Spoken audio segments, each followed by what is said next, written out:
Welcome to the Bible in a Year, Old and New Testament Bible Reading Plan for 2025, Audio Edition. January 20th, Genesis chapters 46 through 48 and Matthew chapter 14, verses 22 through 36. Genesis chapter 46. Jacob's journey to Egypt. So Jacob set out for Egypt with all his possessions. And when he came to Beersheba, he offered sacrifices to the God of his father Isaac. During the night, God spoke to him in a vision. "Jacob, Jacob," he called. "Here I am," Jacob replied. "I am God, the God of your father," the voice said. "Do not be afraid to go down to Egypt, for there I will make your family into a great nation. I will go with you down to Egypt, and I will bring you back again. You will die in Egypt, but Joseph will be with you to close your eyes." So Jacob left Beersheba, and his sons took him to Egypt. They carried him and their little ones and their wives in the wagons Pharaoh had provided for them. They also took all their livestock and all the personal belongings they had acquired in the land of Canaan. So Jacob and his entire family went to Egypt, sons and grandsons, daughters and granddaughters, all his descendants. These are the names of the descendants of Israel, the sons of Jacob, who went to Egypt. Reuben was Jacob's oldest son. The sons of Reuben were Hanok, Palu, Hezron, and Carmi. The sons of Simeon were Jemuel, Jamin, Ohad, Jachin, Zohar, and Shaul. Shaul's mother was a Canaanite woman. The sons of Levi were Gershon, Kohath, and Merari. The sons of Judah were Er, Onan, Shelah, Perez, and Zerah, though Er and Onan had died in the land of Canaan. The sons of Perez were Hezron and Hamel. The sons of Issachar were Tola, Puah, Jashub, and Shimron. The sons of Zebulun were Seir, Elon, and Yaliel. These were the sons of Leah and Jacob, who were born in Padanaram, in addition to their daughter Dinah. The number of Jacob's descendants, male and female, through Leah was 33. The sons of Gad were Zephon, Hagi, Shuni, Esbon, Eri, Arodi, and Areli. The sons of Asher were Imnah, Ishva, Ishvi, and Beriah. Their sister was Sarah. Beriah's sons were Heber and Malchiel. These were the sons of Zilpah, the servant given to Leah by her father Laban. The number of Jacob's descendants through Zilpah was 16. The sons of Jacob's wife Rachel were Joseph and Benjamin. Joseph's sons, born in the land of Egypt, were Manasseh and Ephraim. Their mother was Asenath, daughter of Potipharah, the priest of On. Benjamin's sons were Bela, Becher, Ashbel, Gera, Naaman, Ahai, Rosh, Muppim, Huppim, and Ard. These were the sons of Rachel and Jacob. The number of Jacob's descendants through Rachel was 14. The son of Dan was Hushim. The sons of Naphtali were Jaziel, Guni, Jezer, and Shillem. These were the sons of Bilhah, the servant given to Rachel by her father Laban. The number of Jacob's descendants through Bilhah was 7. The total number of Jacob's direct descendants who went with him to Egypt, not counting his sons' wives, was 66. In addition, Joseph had 2 sons who were born in Egypt.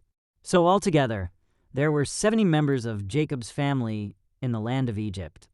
Jacob's family arrives in Goshen.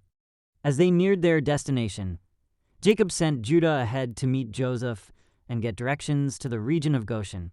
And when they finally arrived there, Joseph prepared his chariot and traveled to Goshen to meet his father, Jacob. When Joseph arrived, he embraced his father and wept, holding him for a long time. Finally, Jacob said to Joseph, "Now I am ready to die, since I have seen your face again and know you are still alive." And Joseph said to his brothers and to his father's entire family, "I will go to Pharaoh and tell him, 'My brothers and my father's entire family have come to me from the land of Canaan. These men are shepherds and they raise livestock. They have brought with them their flocks and herds and everything they own.'" Then he said, "When Pharaoh calls for you and asks you about your occupation, you must tell him, 'We, your servants, have raised livestock all our lives, as our ancestors have always done.' When you tell him this, he will let you live here in the region of Goshen, for the Egyptians despise shepherds." Genesis chapter 47. Jacob blesses Pharaoh. Then Joseph went to see Pharaoh and told him, My father and my brothers have arrived from the land of Canaan. They have come with all their flocks and herds and possessions, and they are now in the region of Goshen." Joseph took 5 of his brothers with him and presented them to Pharaoh. And Pharaoh asked the brothers, "What is your occupation?" They replied, "We, your servants, are shepherds, just like our ancestors. We have come to live here in Egypt for a while, for there is no pasture for our flocks in Canaan. The famine is very severe there. So please, we request permission to live in the region of Goshen." Then Pharaoh said to Joseph, "Now that your father and brothers have joined you here, choose any place in the entire land of Egypt for them to live. Give them the best land of Egypt. Let them live in the region of Goshen. And if any of them have special skills, put them in charge of my livestock too." Then Joseph brought in his father Jacob and presented him to Pharaoh. And Jacob blessed Pharaoh. "How old are you?" Pharaoh asked him. Jacob replied, "I have traveled this earth for 130 hard years, but my life has been short compared to the lives of my ancestors."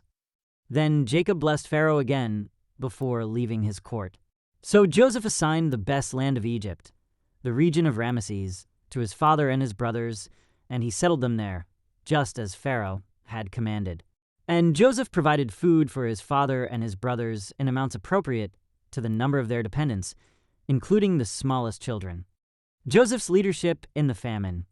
Meanwhile, the famine became so severe that all the food was used up, and people were starving throughout the lands of Egypt and Canaan. By selling grain to the people, Joseph eventually collected all the money in Egypt and Canaan, and he put the money in Pharaoh's treasury. When the people of Egypt and Canaan ran out of money, all the Egyptians came to Joseph. "Our money is gone," they cried, "but please give us food, or we will die before your very eyes." Joseph replied, "Since your money is gone, bring me your livestock. I will give you food in exchange for your livestock." So they brought their livestock to Joseph in exchange for food. In exchange for their horses, flocks of sheep and goats, herds of cattle and donkeys, Joseph provided them with food for another year. But that year ended, and the next year they came again and said, "We cannot hide the truth from you, my lord. Our money is gone, and all our livestock and cattle are yours. We have nothing left to give but our bodies and our land. Why should we die before your very eyes? Buy us and our land in exchange for food. We offer our land and ourselves as slaves for Pharaoh. Just give us grain so we may live and not die, and so the land does not become empty and desolate." So Joseph bought all the land of Egypt for Pharaoh. All the Egyptians sold him their fields because the famine was so severe, and soon all the land belonged to Pharaoh. As for the people, he made them all slaves from one end of Egypt to the other. The only land he did not buy was the land belonging to the priests. They received an allotment of food directly from Pharaoh, so they didn't need to sell their land. Then Joseph said to the people, "Look, today I have bought you and your land for Pharaoh. I will provide you with seed so you can plant the fields. Then when you harvest it, 1/5 of your crop will belong to Pharaoh. You may keep the remaining 4/5 as seed for your fields and as food for you, your households, and your little ones." "You have saved our lives," they exclaimed. "May it please you, my lord, to let us be Pharaoh's servants." Joseph then issued a decree still in effect in the land of Egypt, that Pharaoh should receive 1/5 of all the crops grown on his land. Only the land belonging to the priests was not given to Pharaoh. Meanwhile, the people of Israel settled in the region of Goshen in Egypt.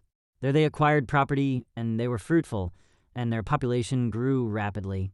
Jacob lived for 17 years after his arrival in Egypt, so he lived 147 years in all. As the time of his death drew near, Jacob called for his son Joseph and said to him, "Please do me this favor. Put your hand under my thigh and swear that you will treat me with unfailing love by honoring this last request. Do not bury me in Egypt. When I die, please take my body out of Egypt and bury me with my ancestors." So Joseph promised, "I will do as you ask." "Swear that you will do it," Jacob insisted. So Joseph gave his oath, and Jacob bowed humbly at the head of his bed. Genesis chapter 48. Jacob blesses Manasseh and Ephraim. One day not long after this, word came to Joseph, "Your father is failing rapidly." So Joseph went to visit his father, and he took with him his 2 sons, Manasseh and Ephraim. When Joseph arrived, Jacob was told, "Your son Joseph has come to see you." So Jacob gathered his strength and sat up in his bed. Jacob said to Joseph, "God Almighty appeared to me at Luz in the land of Canaan and blessed me. He said to me, 'I will make you fruitful, and I will multiply your descendants. I will make you a multitude of nations, and I will give this land of Canaan to your descendants after you as an everlasting possession.' Now I am claiming as my own sons these 2 boys of yours, Ephraim and Manasseh, who were born here in the land of Egypt before I arrived. They will be my sons, just as Reuben and Simeon are. But any children born to you in the future will be your own, and they will inherit land within the territories of their brothers Ephraim and Manasseh. Long ago, as I was returning from Paddan Aram, Rachel died in the land of Canaan. We were still on the way, some distance from Ephrath, that is, Bethlehem. So with great sorrow I buried her there beside the road to Ephrath." Then Jacob looked over at the 2 boys. "Are these your sons?" he asked. "Yes," Joseph told him. "These are the sons God has given me here in Egypt." And Jacob said, "Bring them closer to me so I can bless them." Jacob was half blind because of his age and could hardly see. So Joseph brought the boys close to him, and Jacob kissed and embraced them. Then Jacob said to Joseph, "I never thought I would see your face again, but now God has let me see your children too." Joseph moved the boys, who were at their grandfather's knees, and he bowed with his face to the ground. Then he positioned the boys in front of Jacob. With his right hand he directed Ephraim toward Jacob's left hand, and with his left hand he put Manasseh at Jacob's right hand.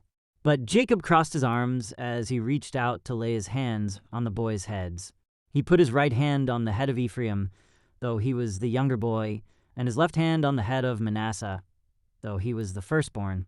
Then he blessed Joseph and said, "May the God before whom my grandfather Abraham and my father Isaac walked, the God who has been my shepherd all my life, to this very day, the angel who has redeemed me from all harm.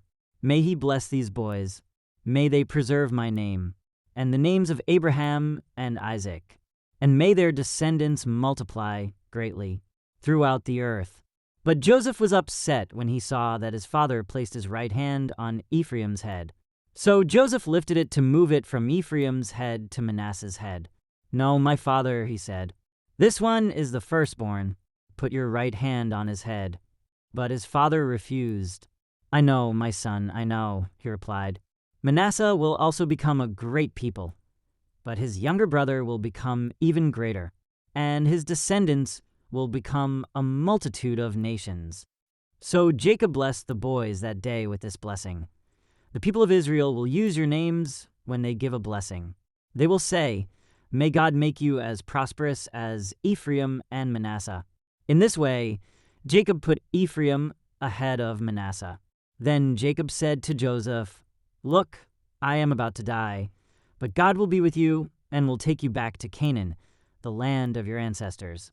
And beyond what I have given your brothers, I am giving you an extra portion of the land that I took from the Amorites with my sword and bow." Matthew chapter 14, verses 22 through 36. Jesus walks on water. Immediately after this, Jesus insisted that his disciples get back into the boat and cross to the other side of the lake, while he sent the people home. After sending them home, he went up into the hills by himself to pray. Night fell while he was there alone. Meanwhile, the disciples were in trouble far away from land, for a strong wind had risen, and they were fighting heavy waves. About 3 o'clock in the morning, Jesus came toward them, walking on the water. When the disciples saw him walking on the water, they were terrified.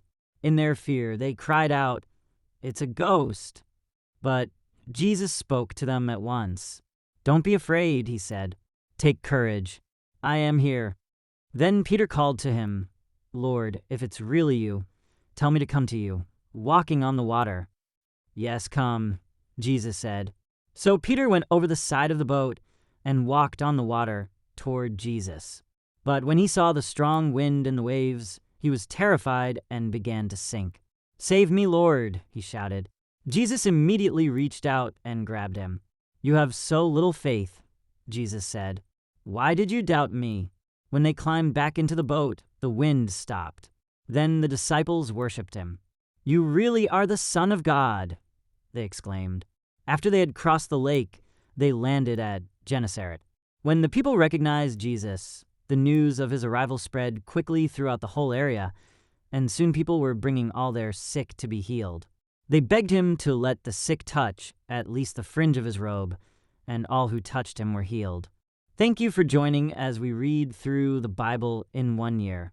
This has been day 20.